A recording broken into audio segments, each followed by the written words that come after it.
Life with my Madhusudana চ্যানেলে নতুন পর্বে আপনাদের সকলকেই স্বাগত জানাচ্ছি। বন্ধুরা কেমন আছেন? আশা করি সবাই সুস্থ আছেন, ভালো আছেন। জগন্নাথ দেবের অশেষ কৃপা পেতে অবশ্যই কমেন্ট বক্সে লিখুন জয় জগন্নাথ।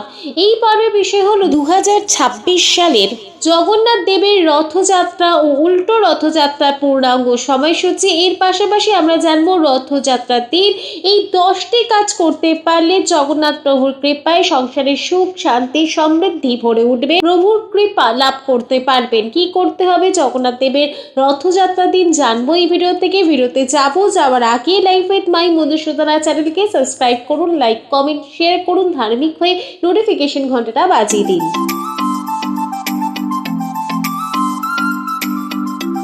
শ্রী শ্রী জগন্নাথ দেবের রথযাত্রা হিন্দু ধর্মের মানুষদের অন্যতম প্রধান ধর্মকৃত্য। রথোৎসবকে কেন্দ্র করে ভারতবর্ষে বিভিন্ন স্থানে নানা আনন্দঘন অনুষ্ঠান এবং মেলা হয়ে থাকে। তবে পুরীর রথোৎসব বাস্তবিক আকর্ষণীয়। এই রথযাত্রার অপর নাম হল শ্রী গুন্ডিচা যাত্রা বা ঘোষ যাত্রা।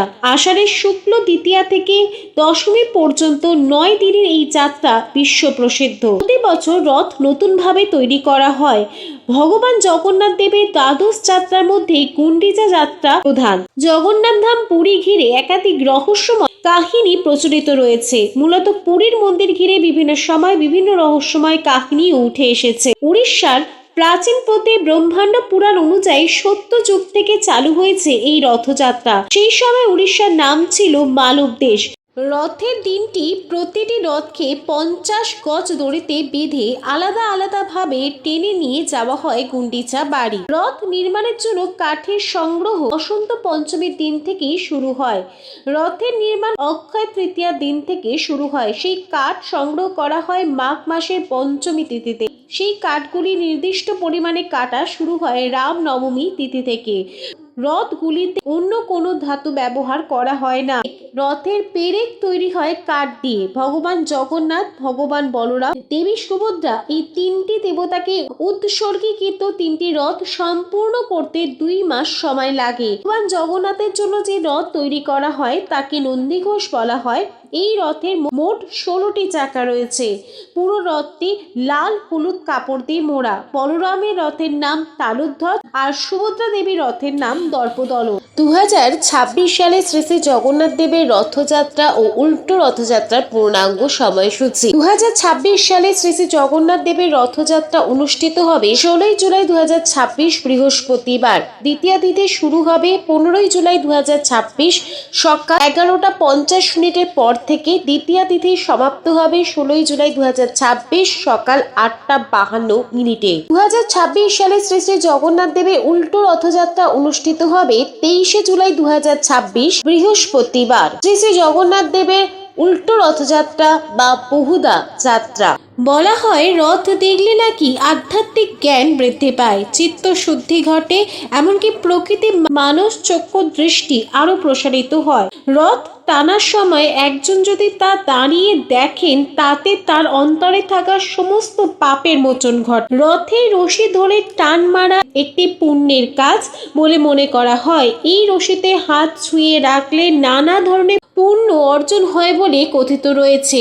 রথযাত্রার দিন জগন্নাথের দৈব বিগ্রহের সামনে নৃত্য পরিবেশন ও জয় জগন্নাথ নাম উচ্চারণ করে গেলে মানসিক শান্তি লাভ হয় এবং সুখ শান্তি আসে।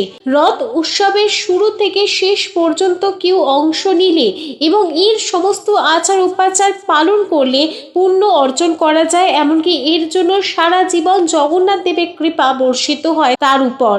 রথযাত্রার দিন কেউ যদি তার শ্রম ও অর্থ ব্যয় করেন তাহলেও পুণ্য লাভ করা সম্ভব। বলা হয় জগন্নাথ দেবের রথযাত্রার দিন যে কোনো মন্দিরে গিয়ে যে কোনো একটি ফল অবশ্যই প্রদান করুন, এতে সুখ শান্তি লাভ করতে পারবে। জগন্নাথ দেবের রথযাত্রার দিন জগন্নাথ, বলরাম এবং সুভদ্রার মূর্তিতে তুলসী পাতার মালা নিবেদন করুন এবং ভগবানদের অর্পণ করুন একটি পদ্ম ফুল। চেষ্টা করবেন যে মালা অর্পণ করবেন তার নিজের হাতে তৈরি করা। রথযাত্রা দিন সকালে স্নান করে শুদ্ধ বস্ত্র পরে একটা লাল কাপড়ে 7টা লবঙ্গ, 2টো কর্পূর, একটা পদ্ম ফুল এবং 7টি তুলসী পাতা নিয়ে একটি পুঁটলি তৈরি করে তা জগন্নাথ দেবের মন্দিরে অর্পণ করুন। রথযাত্রার দিন একটি ঘিয়ের প্রদীপ বাড়িতে জ্বালান।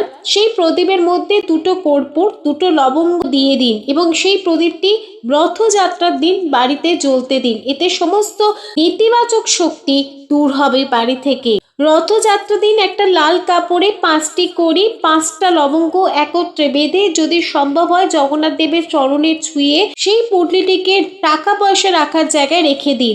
এতে অর্থ সম্পদ বৃদ্ধি হবে। রথযাত্রার দিন জগন্নাথ দেবের ব্রত পালন করুন, এতে সুখ শান্তি মিলবে। বাড়িতে নারায়ণ থাকলেও এই ব্রত পালন করতে পারেন। পিতলের বাটিতে আতপ চাল ও 1 টাকার কয়েন রাখুন। এটি জগন্নাথ দেবের সামনে রেখে জগন্নাথ দেবের রথযাত্রা দিন থেকে উল্টো রথযাত্রার শেষ লগ্ন পর্যন্ত এই বাটিটিকে জগন্নাথ দেবের কাছে রাখবেন।